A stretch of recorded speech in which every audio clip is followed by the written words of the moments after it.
ጊዜ ቀመር የምትባል የንጉስ ልጅ ነበረች። ቀመር በጣም ውብ የነበረች፣ ስነ ምግባሯ ያማረ፣ የቤተ መንግስቱ ሰዎች ሁሉ ይወዷት ነበር። ፈረስ መጋለብን ከእናቷ ጋር ቁጭ ብላ ያለፉ ታሪኮችን መስማት ያስደስታታል። ቀመር የራሷ የሆነ አንድ ኻዲም አለቻት። ይህች ሰራተኛ ስሟ አኑድ ይባላል። አኑድ ሁል ጊዜ ከቀመር ስር የምትገኝ፣ ቀመር በጣም የምትወዳት፣ እንደ ራሷ እህት አድርጋ የምታያት ሰራተኛ ነበረች። ነገር ግን አኑድ ምንም ያህል የሷ ቅርብ ጓደኛ ብትሆንም በሷ በጣም ትቀና ነበር። ቀመር ልብስ ስትቀይር እንኳን ልብስ የምትመርጥላት የምታስውባት እሷ ነበረች። ነገር ግን አኑድ በሷ ትቀናለች። እኔስ መቼ ነው እንደሷ የመሆነው እያለች ታስባለች። ቀኑን ሙሉ ከሷ ጋር ካሰለፈች በኋላ ወደ ቤት አዝናና ተከፍታ ትመለሳለች። እሷ የምትኖረው በትንሽዬ ጎጆ ውስጥ ከእናቷ ጋር ነበር። አንዳንድ ጊዜ በጣም ሆድ ሲብሳት እናቷ ላይ ትጮኻለች። ለምንድነው እኔ እንደ ቀመር በትልቅ ቤተ መንግስት ውስጥ ተከብሬ ማልኖረው? የፈለኩትን እየበላሁ የፈለኩትን እየቀየርኩ፣ እኔ ይሄ ህይወቴን በጣም ነው የመጠላው እያለች ታማርራለች። እናቷ ግን እንደዚህ አይባልም፣ ሁሉም በጊዜው ነው። በተሰጠሽ ነገር አመስግነሽና ወደሽ መቀበል አለብሽ። መበሳጨትሽና መጥፎ መናገርሽ ምንም የሚቀይረው ነገር የለም ትላታለች። ነገር ግን አኑድ የእናቷን ምክር አትሰማም። ሁል ጊዜ ወደ ቤት ስትመለስ በመስኮት በኩል አሻግራ የነ ቀመርን ቤተ መንግስት እየተመለከተች መቼ ነው የኔ ጊዜ ደርሶ ከቀመር የተሻለ ቦታ ላይ የመሆነው እያለች ብስጭት እያለች ታስብ ነበር። ይሄ አስተሳሰቧ ነበር ቀመርን እንድትጠላትና በሷ እንድትመቀኝ ያደረጋት።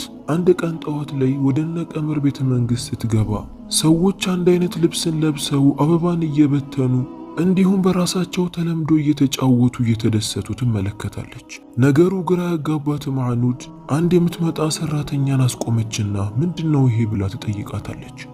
ሰራተኛዋን በደስታ ፈገግ ብላ ቀመር እኮ ልታገባ ነው፣ የምታገባውም የንጉስ ልጅን ነው። ንጉሱና ንግስቲቱም ስለተደሰቱ ነው እንደዚህ ሚያምር ዝግጅትን ያዘጋጁት ትላታለች። ይህንን የሰማቸው አኑድ ራሷን መቆጣጠር አቃታት። ሰራተኛዋ ከሄደች በኋላ አንድ ምሰሶን ተደግፋ የሆነ አዙሪት እንዳለበት ሰው ይዞርባት ጀመር። እሷ ገንዘብ ስላላት ነው የንጉስ ልጅ የሚያገባት? እኔስ ይሄማ መቼም ሊሆን አይችልም እያለች በራሷ በጣም መበሳጨት ጀመረች። ለብዙ ደቂቃም እዛ ጋር ቁጭ ብላ መንቀሳቀስ አቃታት። የምታደርገው ነገር ግራ ገባት። በስተመጨረሻም ተነስታ ወደ ቀመር ጋር ትሄዳለች። ቀመር ክፍሏ ውስጥ ብቻዋ ቁጭ ብላ ነበር። ልክ አኑድ ስታገኛት ሄዳ ተጠመጠመችባት። ከተገናኙ እንደቆየ ሰው አቅፋት ማልቀስ ጀመረች። በጣም ናፈቅሽኝ እኮ፣ የት ጠፍተሽ ነው? ደሞ አልሰማሽም እንዴ? ላገባ እኮ ነው አለቻት። ይህንን ስትናገር ቀመር ከልቧ ነበር። አኑድ ግን በውስጧ የያዘችውን ይዛ ፈገግ አለችላት። ነገር ግን በውስጧ የያዘችው እልህ ፊቷ ላይ መታየት ሲጀምር እየሮጠች ቀመር እንዳታያት ወደ አንድ አትክልት ስፍራ ትገባለች። አንድ ሰራተኛም አኑድ ስታለቅስ ስትመለከታት ምን ሆነሽ ነው አኑድ ትላታለች። አኑድም እየጮኸች ዞር በይልኝ ከፊቴ፣ እኔ ማንንም ማግኘት አልፈልግም፣ ዞር በይልኝ አለቻትና ከዛ ቦታ ተነስታ ከቤተ መንግስቱ ለመውጣት ባገኘችው ፈረስ ላይ ተሳፍራ ትወጣለች። በፈረስም እየሄደች ሳለ የሆነ መጥፎ ሐሳብ ይመጣላታል። ወደ ገበያም ገብታ አንድ ነጋዴ ጋር ትሄድና ፈረሴ በጣም እየጮኸ አስቸግሮኛል፣ ለሱ የሚሆን መድኃኒትን ስጠኝ አለችው። ነጋዴውም እሺ ይልና አንድ መድኃኒትን አውጥቶ ይሰጣታል። ነጋዴውም እንዲህ አላት፣ ተጠንቀቂ፣ ይህ መድኃኒት የሰው ልጅ ከበላው ምላሱን ስለሚጎዳው መናገር አይችልም፣ ስለዚህ ተጠንቀቂ ብሎ ያስጠነቅቃታል። አኑድ ግን ዓላማዋ ሌላ ነገር ስለነበር ለነጋዴው እሺ ብለው ወደ ቤተ መንግስቱ ትመለሳለች። ቀጥታ ቀመር ጋር ገብታ ልብስ እየመረጠችላት ታስውባት ጀመር። ቀመር አዲስ ወደሚያገባት የንጉስ ልጅ ወደ እነሱ ቤተ መንግስት ለመሄድ እየተዘጋጀች ነበር። ብዙ ጭነቶችንና ስጦታዎችን የያዙ ግመሎችም ተዘጋጅተዋል። ለቀመር እናትም ከዛ ንጉስ ደብዳቤ ይደርሳታል። ደብዳቤውም እንዲህ ይል ነበር፣ እናንተ ጥሩ ሰዎች ስለሆናችሁ የእናንተን ልጅ ሳናያት ለልጃችን ልንድራት ቃል ገብተናል ይላል። ንግስቲቱ በደብዳቤው በጣም ተደሰተች። ለሰዎችም እንዲታወጅ አዘዘች። በሰዎችም መካከል ቀመር ልታገባ እንደሆነ ታወጀ። ንግስቲቱም ለቀመር ሄዳ በደስታ ያስደሰታትን ነገር ታካፍላታለች። ቀመር የምትሄድበትም ሰዓት በደረሰ ጊዜ ከእናትና አባቷ ተለይታ ስለማታውቅ እናቷ ጋር ሄዳ ተጠምጥማ አቅፋት ታለቅስ ጀመር። እናትም ሳታስበው እንባ ወረዳት። ሁለቱም ለብዙ ሰዓት ተቃቅፈው ማልቀስ ጀመሩ። የሚሄዱበትም መጓጓዣ በተዘጋጀ ጊዜ ቀመር ልትሄድ የወሰነችው እንደ እህት ከምታያት ከአኑድ ጋር ነበር። አኑድ ከቀመር ጋር በመሄዷ በጣም ደስተኛ ነበረች። ምክንያቱም ያሰበችው ነገር ስላለ ብዙ ስጦታዎችን የተሸከሙ ግመሎች፣ ብዙ ወታደሮች እነሱን አጅቧቸው ይሄዳሉ። ቀመርን የሚያገባት ሰው የሱ ቤተ መንግስት በጣም ይርቅ ስለነበር ብዙ በረሃዎችን ማቋረጥ ግድ ይላቸዋል። አኑድም ያሰበችው ነገር እንዳይታወቅባት ቀመርን እያጫወተቻት አብራት እያወራችና እየሳቀች ትሄድ ነበር። በሆነ ሰዓት ላይም አኑድ ወደ ቀመር ጋር ጠጋ ብላ እንዲህ አለቻት፣ ከዚህ በኋላ ይመስለኛል ገና ብዙ ይቀረናል። ስለዚህ እዚሁ ረፍት እናድርግ። ከኛ ጋር የተወሰኑ ወታደሮች ይቅሩና ሌሎቹ ይሄዱ፣ እኛ እዚህ እንረፍና ቀስ ብለን እንሄዳለን ትላታለች። ቀመርም በአኑድ ሐሳብ ወዲያውኑ ተስማማና ለዋናው እዚህ ጋር እንቁም፣ ረፍት ማድረግ እንፈልጋለን ትላቸዋለች። አለቃውም ሁሉም ሰው ባለበት እንዲቆም ያዛል። ሁሉም ባለበትም ይቆማል። አኑድም ወደ ዋናው መሪ ጋር ትሄድና ቀመር በጣም ስለደከማት ለነገ ጉዞ ዛሬ ማረፍ አለባት። ሰዓቱም ስለመሸ እዚሁ ድንኳን ደኩነን እዚሁ እናድራለን። ሁሉም ከኛ ጋር ከሚያድር ሌሎቹ መንገዳቸውን እንዲቀጥሉ አድርግ ትለዋለች። የጦር አዛዡም የአኑድን ሐሳብ ሲሰማ በመጀመሪያ አልተስማማም ነበር። ይህማ ሊሆን አይችልም፣ ንግስቲቱን ጥለን ወዴትም አንሄድም፣ ስለዚህ እዚሁ አብረን ረፍት እናድርጋለን ይላታል። ነገር ግን አኑድ እሱን ለማሳመን ብዙ ሞከረች። እንደውም ሁላችንም እዚሁ ማደራችን ነው ለኛ ስጋት ያለው እያለች ልታሳምነው ሞከረች። በስተመጨረሻም ይሳካላትና እሺ አንቺና ቀመር ከወደዳችሁ ችግር የለውም ይላትና ስጦታ የያዙ ግመሎች መንገዳቸውን እንዲቀጥሉ ያደርጋል። ሁሉም ተጉዞ እሱና አንድ ወታደር ብቻ ይቀራሉ። ለቀመርና ለአኑድ የሚሆን አነስ ያለ ጎጆ፣ ከነሱ ጎን ደግሞ ለራሳቸው አነስ ያለ ጎጆን ይሰራሉ። በመሸ ሰዓትም ሁለቱ ወታደሮች እሳትን አቀጣጥለው ቁጭ ብለው ማውራትና እነ ቀመርን መጠበቅ ጀመሩ። ቀመር ከዚህ በፊት እንደዚህ አይነት ያለ ጉዞ አድርጋ ስለማታውቅ በጣም ደከማት። ለነገ ጉዞ አሁን እረፍት ማድረግን ፈለገች። አኑድም ይህንን ጊዜ ተጠቅማ ከገበያ የገዛችውን ያንን መጥፎ መርዝ ትኩስ ሻይ ታፈላና በሱ ጨምራ ለቀመር ትሰጣታለች። ቀመር ሆይ በጣም ስለሚበርድ ይህንን ጠጪና ተኚ፣ ነገ ጉዞ እንጀምራለን ትላታለች። ቀመርም ምንም ሳታንገራገር እሺ ብላ ከአኑድ ሻዩን ትቀበላትና ትጠጣለች። ቀመር አኑድ እንዲህ አይነት ነገር ታደርግብኛለች ብላ አንድ ቀን ማስባ አታውቅም። ያለምንም መጠራጠር ያንን ሻሂ እስከ መጨረሻው ድረስ ጠጣችው። ነገር ግን ወዲያውኑ ራሷን ያማት ጀመር። ምናልባት እንቅልፌ መጥቶ ሊሆን ይችላል አለችና ወደ ኋላ ጋደም አለች። በዛውም ኃይለኛ እንቅልፍ ወሰዳት። አኑድም ወዲያውኑ ሁለት የሻሂ ብርጭቆ ውስጡ ላይ የእንቅልፍ መድኃኒት ያለበትን ሻሂ አድርጋ ለሁለቱ ወታደሮች ይዛላቸው ትመጣለች። ውጪ ናችሁ እናንተ፣ በጣም ብርድ ስላለ ይህንን ሻሂ ለእናንተ ነው ያፈላሁት፣ ጠጡ ትላቸዋለች። ሁለቱ ወታደሮችም አኑድ በጣም እናመሰግናለን ብለው ይቀበሏታል። አኑድም ሻዩን ከሰጠቻቸው በኋላ ፈገግ እያለች ወደ ውስጥ ትገባለች። ከውስጥም ሆና ዛሬ ያሰብኩት ነገር ይሳካልኛል፣ ይህን ጊዜ ነበር ስጠብቅ የነበረው፣ አሁን ከቀመር በላይ የመሆንበት ጊዜ ደርሷል ማለት ጀመረች። እነዛ ሁለት ወታደሮች ሻዩ ላይ ምንም እንዳለ አላወቁም። ያለምንም መጠራጠር ሻሂውን አንስተው መጎንጨት ጀመሩ። ነገር ግን ጠጥተው እንደጨረሱ ነበር ኃይለኛ እንቅልፍ የወሰዳቸው። ይህንንም የተመለከተችው አኑድ በጣም ተደሰተች። ወዲያውኑ ወደ ቀመር ጋር ተመልሳ ትገባና በያዘችው አነስ ያለ ጩቤ ወደ ቀመር እያመላከተች ቀመር ላይ የጮኸች ተነሽ አንቺ ብላ አንገቷን ያዘቻት። ቀመርም ቀና ብላ አኑድን ስትመለከት በጣም ደነገጠች። ለመጮህ ስትሞክርም መድኃኒቱ ሰርቶ ነበር። ምንም መናገር አቃታት። መድኃኒቱ ሙሉ ለሙሉ ተቆጣጥሯት ነበር። አኑድ እንዲህ ታደርጋለች ብላ አንድ ቀን አስባ አታውቅም። ሳታስበውም ከዓይኗን በመፍሰስ ጀመረ። አኑድም ለቀመር እንዲህ አለቻት፣ ይህንን ጊዜ ስጠባበቀው ነበር። እኔም ያንቺን ቦታ መሆን እኮ ፈልጋለሁ። አሁን የምልሽን ነገር የማታደርጊ ከሆነ እዚሁ ነው ገድዬሽ የሚሄደው። የምልሽን ነገር ለማድረግ ትስማሚያለሽን ብላ ጠየቀቻት። አኑድም መናገር ስለማትችል አንገቷን ወደ ላይ አወዛወዘችላት። ልብስ እንቀያየር አለቻት። ቀመርም በሐሳቧ ተስማምታ ሁለቱም ልብስ ይቀያየራሉ። ቀመር ለብሳው የነበረውን የሚያምር ቀሚስ አኑድ ለበሰችው። አኑድም ቀመር ፊቷን እንድትሸፍን አዘዘቻት፣ ምክንያቱም ወታደሮቹ እንዳያውቁ። እሷም ፊቷን ሸፈነች። ቀመር ከዚህ በፊት የምታውቃት አኑድ ልትሆንላት አልቻለችም። ሌላ ሰው እየመሰላት መጣ። በያዘችውም ጩቤ ድጋሚ እያሳየቻት ከዚህ በኋላ አንቺ አኑድ ነሽ፣ እኔ ቀመር ነኝ። አንድ ነገር አጋልጣለሁ ወይ ፊቴን ከፍታለሁ ብለሽ ካሰብሽ በዚህ ጩቤ ዘለዝልሻለሁ ብላ አስጠነቀቀቻት። ቀመርም በጣም ደነገጠች። በቀጣዩ ቀንም ሁለቱም ልብሳቸውን እንደተቀያየሩ ፊታቸውን እንደሸፈኑ ወደ ግመላቸው ይሄዳሉ። ሁለቱ ወታደሮች አልጠረጠሩም፣ ምክንያቱም ሁለቱም ፊታቸውን ሸፍነዋል። ለአኑድ ቀመር መስላቸው ሰላምታን ካቀረቡላት በኋላ ወደ መጓጓዣቸው ይደርሳሉ። ከውስጥ በኩል እንኳን ሲሄዱ አኑድ ቀመርን በጣም እያስፈራራቻትና እያስጠነቀቀቻት ነበር። ቀመር መድኃኒቱ በጣም ተጽዕኖ አድርጎባት ስለነበር እዛም ትተኛለች። አኑድም ቀመርን እየተመለከተቻት ፈገግ ብላ ከዚህ በኋላ አንቺ የኔ ሰራተኛ ነሽ፣ ጊዜ ሲቀያየር እንዲህ ነው፣ ከዚህ በኋላ እኔን የምታገለግዩ፣ እኔ ያንን ንጉሥ አግብቼ ተከብሬ ይኖራለሁ እያለች ታወራለች። ብዙ ከተጓዙም በኋላ በስተመጨረሻ ወደዛ ቤተ መንግስት ይደርሳሉ። ቤተ መንግስቱ በጣም የሚያምርና በትላልቅ ግንብ የተሸፈነ ነበር። ከውጪ ብዙ ሰዎች አቀባበል ካደረጉላቸው በኋላ አኑድና ቀመር ወደ ውስጥ ይገባሉ።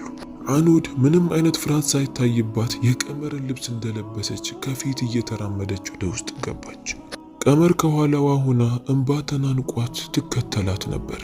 አኑድ እንዳሰበችው ነበር ሰዎቹም የሆኑላት። እሷ ንግስቲቷ፣ ቀመር ደግሞ የእሷ ሰራተኛ መስሏቸው ነበር። በተዘጋጀላት ወንበር ላይ ሄዳ ቁጭ አለች። ቀመር ደግሞ ከፊት ለፊቷ እንደ ሰራተኛ ቆመች። ቁጭ ብለው የንጉሱን ልጅ መጠበቅ ጀመሩ። ከተወሰኑ ደቂቃ በኋላ ንግስቲቱ ወደ ውስጥ ትገባለች። ልጄ የምታገቢው ሙሽራ እንኳን በደህና መጣሽ ብላ ተነስታ ሰላምታን አቀረበችላት። እኛ አንቺን ለልጃችን በመዳራችን በጣም ደስተኛ ነን። እኛንም አክብራችሁ እዚህ ድረስ ስለመጣችሁ በጣም ደስተኛ ነን። ያመጣችሁልን ስጦታም ደርሶናል ትላታለች። አኑድም ፈገግ አለችና አረ ችግር የለውም፣ ነገር ግን አንድ ነገር ላስቸግርሽ እፈልጋለሁ ትላታለች። ንግስቲቱም ይህንን ስትሰማ አረ ምንም ችግር የለውም ጠይቂኝ፣ አንቺ እኮ ከዚህ በኋላ የኛም ልጅ ነሽ ይሏታል። አኑድም ወደ ቀመር እየጠቆመች እንዲህ አለች፣ ይህች የኔ ሰራተኛ መንገድ ላይ በጣም አሰቃይታኛለች። ስነ ምግባሯን ከኔ ጋር በጣም አበላሽታለች። በዚህም እንድትቀጣና ከዚህ ቤተ መንግስት አርቃችሁ እንድትወስዷ ትፈልጋለሁ ትላታለች። ንግስቲቱም ይህንን ስትሰማ ያንቺ ትዕዛዝ ከሆነ ችግር የለውም፣ ስነ ምግባሯን አበላሽታ አንቺን አልታዘዝም ያለች ሴት ተገቢውን ቅጣት ማግኘት አለባት፣ እንዳልሽውም ከቤተ መንግስቱ እናባረራታለን ትላታለች። ከዛም አጠገቧ ያለችዋን ኻዲም ጠራቻትና እንዲህ አለቻት፣ ይህች ሰራተኛ ጥፋት ስለሰራች ልትቀጣ ይገባል። ቤተ መንግስት ውስጥ መገኘት የለባትም። በከተማው ጫፍ ላይ ትንሽዬ ቤት ሰሩላት፣ በግና ፍየልም ስጧትና እዛው ብቻዋን ትኑር፣ ከማንም ጋር መገናኘት የለባትም፣ ይሄ ቅጣቷ ነው ይላሉ። ሰራተኛዋም ይዛት ወጣች። ቀመር መናገር ስለማትችል ከማልቀስ ውጪ ምንም አታደርግም ነበር። ሰራተኛዋም ንግስቲቷ ያዘዘችውን ነገር ለወታደሮቹ ትነግራቸዋለች። ወታደሮቹም ትዕዛዝሽ ተፈጻሚ ይሆናል አለቃዬ ሆይ ይሏትና ቀመርን ይዘዋት ይሄዳሉ። ቀመር ግን ወደ ኋላ ዞራ ለመናገር እየፈለገች መናገር አለመቻሏ እያለቀሰች፣ ወታደሮቹ ደግሞ እየገፉ አስወጧት። ከቤተ መንግስቱም ሙሉ ለሙሉ አርቀው ከከተማውም አውጥተው ጫፍ ላይ ትንሽዬ ድንኳንን ቤት ሰሩላትና የተወሰኑ በግ ሰጥተዋት እዛ እንድትኖር አድርገው ወደ ቤተ መንግስት ይመለሳሉ። ቀመር በደረሰባት ነገር በጣም አዘነች። ቁጭ ብላም ማልቀስ ጀመረች። ይህን ያህል ያመነቻት አንድ ቀን እንኳን ትከዳኛለች፣ መጥፎ ነገር በእኔ አስባ አታውቅም ብላ ያለቻት ልጅ በመካዷ በጣም አዘነች። እንዴት እንዲህ ሊሆን ቻለ ብላም በጣም ተገረመች።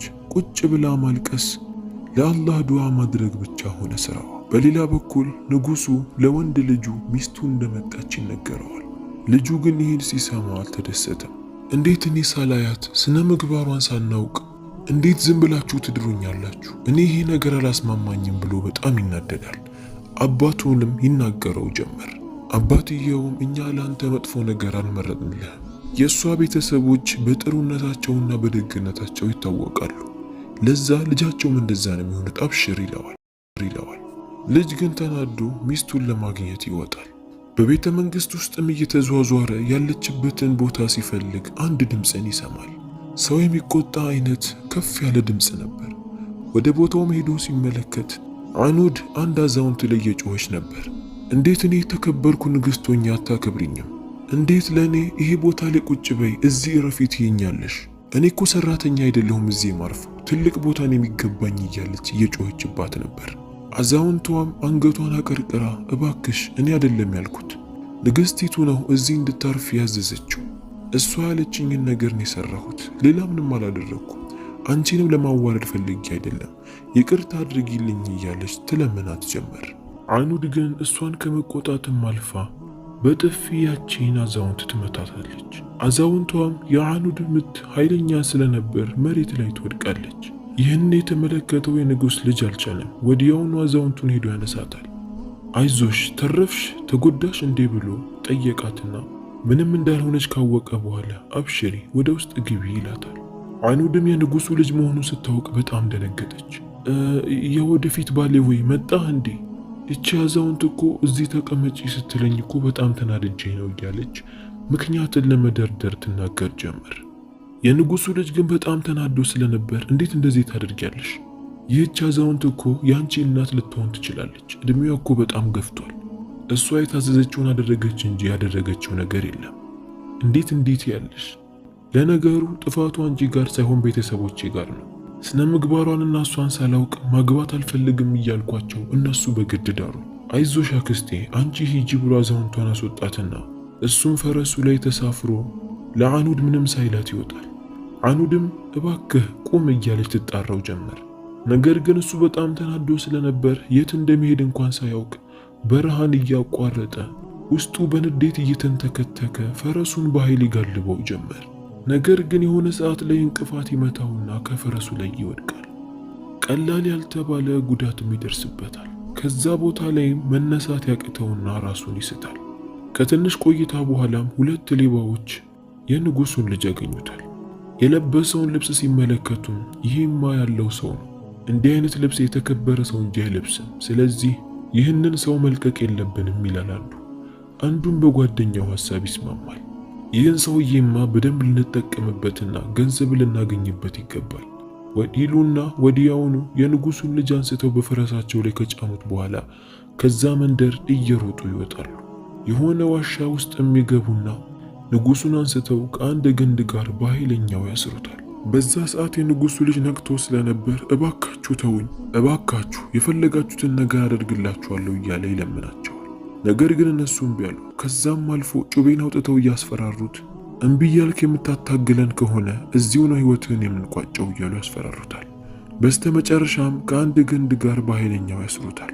አንደኛውም ስምህ ማን ነው? ከየት ነው የመጣኸው? ብለው ይጠይቀዋል። የንጉሱ ልጅም ካልፈታችሁኝ በቀር አልናገርም፣ የምትለቁኝ ከሆነ ግን ለእናንተም ጥሩ ነው ይላቸዋል። ሁለቱ ሌቦችም እንደዛ ከሆነ ጥሩ ጠብቀን ይሉትና ከዋሻው እየተሳሳቁ ይወጣሉ። የንጉሱ ልጅም እባካችሁ የት ነው ጥላችሁኝ የምትሄዱት እያለ ይጣራል። ነገር ግን እነሱ ዝም ብለውት ይወጣሉ። የንጉሱ ልጅም በእልህና በንዴት መጮህ ጀመረ። ነገር ግን ዋሻ ውስጥ ስለነበር ድምፁ ይህን ያህል አይሰማም። ውስጥ ላይም ሰው አልነበረም። አንድ ቀን ሙሉ በዛ እስራት ላይ ያለምንም ምግብና መጠጥ አሳለፈ። የሚሰማኝ ሰው ካለ ብሎ ድምፅ አውጥቶ ይናገርና ይጮህ ነበር። በሰዓቱ ቀመር በጎቿን ይዛ ለበጎቹ የሚሆን የሳር ግጦሽ ቦታን እየፈለገች እያለፈች ነበር። ነገር ግን በዛ ዋሻ በኩል ስታልፍ አንድ ድምፅን ትሰማለች። በመጀመሪያ በጣም ፈርታ ነበር። ነገር ግን ድምፁ እርዳታን የሚጠይቅ የሰው ድምፅ እንደሆነ ስታውቅ ቀስ ብላ ድምፁን ወደ ሰማችበት ዋሻ በኩል ትገባለች። ወደ ውስጥም ገብታ ስትመለከት የንጉሱ ልጅ ከድንጋይ ጋር በኃይለኛው ታስሮ ትመለከተዋለች። የንጉሱ ልጅም ቀመርን ሲመለከታት እባክሽ ከዚህ ፍቺኝ፣ እባክሽ እነዛ ሁለት መጥፎ ሌባዎች ሳይመጡ በፊት እባክሽ እያለ ለመናት። ቀመርም ያለምንም ማንገራገር ገመዱን ለመፍታት መታገል ጀመረች። ነገር ግን የንጉሱ ልጅ የታሰረበት ገመድ በጣም ጠንካራና ኃይለኛ ስለነበር በእሷ አቅም የሚፈታ አልነበረም። የንጉሱ ልጅም ኪሴ ውስጥ ትንሽዬ ጩቤ ያለች፣ እሱን አውጪና ገመዱን ለመቁረጥ ሞክሪ አላት። ቀመርም የንጉሱ ልጅ በነገራት መሰረት ከኪሱ ውስጥ አነስ ያለች ጩቤን ታወጣለች። በጩቤውም ገመዱን መቆረጥ ጀመረች። በዚህ ሰዓት ግን ገመዱ አላስቸገራትም። ወዲያውኑ ከንጉሱ ልጅ ላይ የታሰረበትን ገመድ ሙሉ ለሙሉ ቆራርጣ ታነሳለታለች። ነፃና እንደተፈታ ያወቀው የንጉሱ ልጅ በደስታ ቀመርን ካመሰገናት በኋላ ከዚህ ቦታ መሄድ አለብን አላት። ነገር ግን ለመራመድ ሲሞክር በጣም ከበደው። አንድ የደረሰበት ጉዳት አለ፣ ሁለተኛ ሌቦቹ ያሰቃዩትና የታሰረበት ጊዜም አለ። ስለዚህ ግዴታ ቀመር እሱን መደገፍ አለባት። ባላት አቅም እንደምንም የንጉሱን ልጅ ደግፋ በጎቿን አስከትላ ወደ ቤቷ ይዛው ትሄዳለች። ቤቷም አስገብታ ትኩስ ነገርን አፍልታ ምግብን አቅርባ እንክብካቤን አደረገችለት። በጣም ርቦት ስለነበር እስኪጠግብ ድረስ ከበላ በኋላ ድካሙን ለመቀነስ ጋደም ይላል። ሳያስበውም ጭልጥ ያለ እንቅልፍ ይዞት ይሄዳል። በደንብ ረፍት ካረገ በኋላም ተነስቶ ቀመርን ያመሰግናት ጀመር። አንቺ እኮ ሰበብ ባትሆኚ ኖሮ እነዛ 2 መጥፎ ሌባዎች ገድለውኝ ነበር። በጣም አመሰግናለሁ። ለመሆኑ ስምሽ ማን ነው ይላታል። ማውራት የማትችለውም ቀመር መናገር ብትፈልግም ነገር ግን አልቻለችም። ወደ ጎሮሯ እያመላከተችው ጎሮሯን እያሸች ዝም አለች። የንጉሱ ልጅም ወዲያውኑ ቀመር እንደማትናገር ገባውና መናገር አትችይም ነውን ብሎ ይጠይቃታል። እሷም አንገቷን አወዛወዘች። የሚነገራትን ነገር ይገባት ስለነበር በህመም እንጂ ከዚህ በፊት መናገር እንደምትችል ይገባዋል። እሱንም ይጠይቃታል። እሷም አንገቷን እያንቀሳቀሰች አሁ ትለዋለች። የንጉሱ ልጅም አብሽሪ፣ ምንም አትጨነቂ፣ ከኔ ጋር ወደ ቤተ መንግስት መለሽና ጥሩ እንክብካቤ እና መድኃኒት ዶክተሮች ያደርጉልሻል ይላታል። እነዛ 2 ሽፍታዎች የንጉሱ ልጅ ወደ አሰሩበት ቦታ ሲሄዱ ያጡታል። በጣም ይናደዳሉ። እንዲሁ ሊተውት አልፈለጉም። በየቦታው እየተዟዟሩ ይፈልጉት ጀመር። ቀመር ወዳለችበትም ቦታ ይደርሳሉ። ለቀመርም አንድ ወጣት ሰውን አግኝተሻል እንዴ? አመለጠን እኮ ይሏታል። እሷም ግራ እንደገባው ሰው እያስመሰለች አረ ምንም ሰው አላየሁም፣ እዚህ አካባቢ ሰው አለ እንዴ ትላቸውና ትሸኛቸዋለች። ሌቦቹ ከሄዱም በኋላ ወደ ድንኳኗ ገብታ ድምፅህን ቀንስ፣ 2ቱ የፈራቸው ሽፍታዎች መጥተው ነበር፣ አሁን ድጋሚ ከተመለሱ ሊያገኙህ ይችላል፣ ስለዚህ ይህንን ቦታ ለቀ መሄድ አለብህ ትለዋለች። ይህንንም የሰማው የንጉስ ልጅ እየሮጠ ከድንኳኑ ይወጣል። ለሱና ለቀመር የሚሆን ፈረስን ካዘጋጀ በኋላ ቀመርን ድምፁን ከፍ አድርጎ ይጠራታል። ቀመርም እየሮጠች ትወጣና የፈረስ ግልቢያን ትችል ስለነበር ባዘጋጀላት ፈረስ ላይ ወጥተው በፍጥነት ያንን ቦታ ለቀው ወደ ንጉሱ ልጅ ቤተ መንግስት ወይም አኖድ ወዳለችበት ቦታ መመለስ ጀመሩ። በመንገድ ላይ ሳሉ ግን ቀመር ወደ አንድ ቦታ እያመላከተች እንዲህ አለች። እዛ ጋር አንድ ምስኪን ትንሽ ሚዳቆ ይታያል፣ እግሩ በእሾኮች ተይዟል፣ ልንረዳው ይገባል ትለዋለች። የንጉሱ ልጅም እሺ ብሎ ወደ ሚዳቋ ጋር ይዟት ይሄዳል። ሚዳቆውንም ከእሾህ ካለቀቁት በኋላ እላዩ ላይ ያለውን ደምና ቁስል ጠረገችለትና ከዛ ቦታ በሰላም እንዲሄድ ትለቀዋለች። የንጉሱ ልጅም የቀመርን ደግነት ሲመለከት አንቺ በጣም ጥሩ ሰው ነሽ፣ እንደ አንቺ አይነት ጥሩን ሰው መፈለግ አቅቷቸው ነው ከዛች አይነት ሴት ጋር የሚድሩኝ፣ አንቺ ከሰውም አልፎ ለእንስሳም ታዝኛለሽ እያለ ስለሷ ጥሩ ነገር ያወራ ጀመር። ቀመርም የንጉሱን ማሞገስ ስትሰማ አፍራ ጎንበስ ትላለች። የንጉሱ ልጅ ግን አላቆመም። ፈገግ ብሎ ስለሷ ጥሩ ነገር በጣም ያወራል። በጣም ጭንቅ ሲላትም እየሮጠች ወደ ፈረሷ ትሄዳለች። በፈረሷ ላይ ሞታ ሄደች። የንጉሱ ልጅም በተግባሯ ተደስቶ በፈረሱ ላይ ወጥቶ ወደ እሷ ይሄድ ጀመር።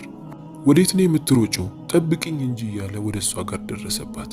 በጣም ፈጠንሽ እኮ፣ ስላንቺ ጥሩ ነገር ስናገር ነው እንደ የምትሮጪው እያለ እየተሳሳቁ መሄድ ጀመሩ። ያንን በረሃም በፍጥነት የንጉሱ ልጅ እያወራ ቀመር ደግሞ ማውራት ስለማትችል ፈገግ እያለች በምልክት እያወራች መሄድ ጀመሩ። በስተመጨረሻም ወደ ቤተ መንግስቱ መድረስ ይችላሉ። ወደ ውስጥም ገብቶ ለሰራተኞቹ ወዲያውኑ ሐኪም አምጡልኝ አለ። ሐኪሙም ቁጭ ብሎ ለቀመር መድኃኒትን ያዘጋጅላት ጀመር። ከብዙ አትክልትና ቅጠላ ቅጠሎች መድኃኒቱንም ይፈጨውና ያዘጋጀው ጀመር። በስተመጨረሻም ለቀመር ጠጪ ብሎ ሰጣት። ቀመርም ምንም ሳታንገራገር ጠጣች። ቀስ እያለች ምላሷ ላይ የታሰረው ነገር ይፈታ ጀመር። ቀስ በቀስም ሙሉ ለሙሉ ማውራት ቻለች። የንጉሱ ልጅንም አመሰገነችው። የንጉሱ ልጅን ፈገግ ብሎ አሁን ታሪክሽን መስማት እችላለሁ ማለት ነው አላት። ቀመርም እያለቀሰች ምንም ሳታስቀር ሁሉንም ነገር ትነግረው ጀመር። እንዴት የምትወዳትና የራሷ የምትላት አኑድ እንዴት እንደከዳቻት፣ መናገር እንዳትችልም እንዴት እንደጎዳቻት፣ ከቤተ መንግስቱም በሷ ላይ ቀጥፋ እንድትባረር እንዳደረገቻት ምንም ሳታስቀር ሁሉንም ነገር ለንጉሱ ልጅ ነገረችው። የንጉሱ ልጅ የሚሰማውን ነገር ማመን አቃተው። ለካ ቤተሰቦቹ ያዘጋጁላት ትክክለኛው ሚስቱ ቀመር እንደሆነችም አወቀ። ተናዶም አኑድን አስጠሩልኛል። አኑድም የንጉሱ ልጅ እየጠራት መሆኑን ስታውቅ በጣም ተደሰተች። እሷን ሊያገኛት መስሏት ስለነበር ከኋላዋ ሰራተኞችን አስከትላ ቀና ብላ እየተራመደች የንጉሱ ልጅ ወዳለበት ቦታ ትሄዳለች። መቼስ ናፍቄ ነው ወይም ሐሳብህን ቀይረህ ነው? በጣም ናፈከኝ እኮ ወዴት ጠፍተህ ነው እያለች ልታባብለው ትሞክር ጀመር። የንጉሱ ልጅን በጣም ተናዶ ለምንድን ነው የምትዋሽው? አንቺ የቀመር ሰራተኛ የሆንሽው አኑድ ነሽ። ምስኪኗ ቀመር ላይ ይህን ሁሉ ነገር ማድረግ ለምን ፈለግሽ እያለ ይጮህባት ጀመር። በመጀመሪያ አኑድ ምንም ሳይመስላት ለመካድ መሞከር ጀመረች። ቀመር ማለት እኔ ነኝ፣ እሷ እየዋሸች ነው እያለችም ፍጥጥ ያለ ውሸትን መዋሸት ጀመረች። የንጉሱ ልጅ ግን በጣም ተናዶ አንቺ ውሸታም ነሽ፣ እውነቱ የታወቀ ቀን ከዚህ ቤተ መንግስት ተዋርደሽ እንድትወጪ ነው የማደርገው አላትና ጥሏት ይሄዳል። አኑድም የንጉሱ ልጅ ንግግር ያሳምማትና መሬት ላይ ቁጭ ብላ ተከዘች።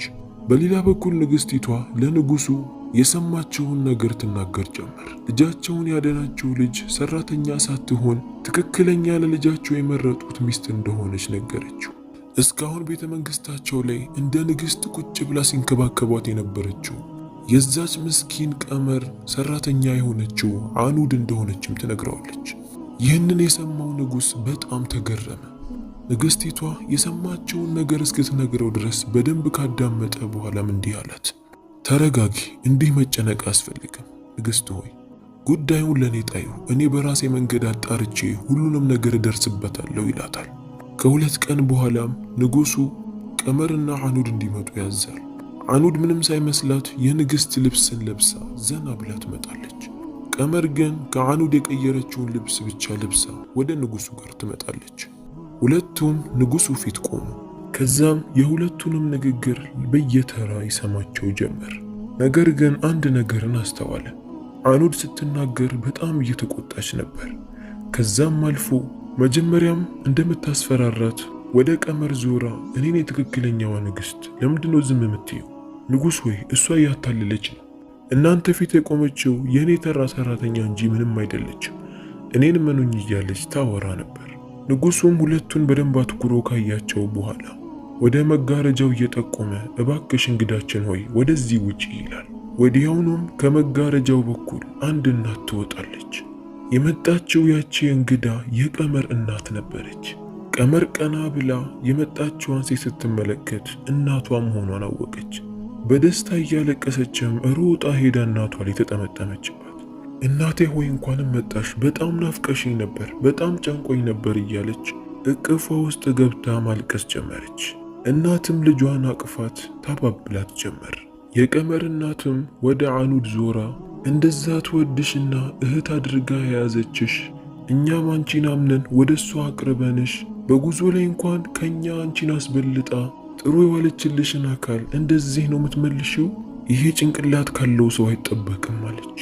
አኑድ ግራ ገብቷት የምታደርገውን ነገር አታ ሰውነቷን ሙሉ ላባ ጠመቀው።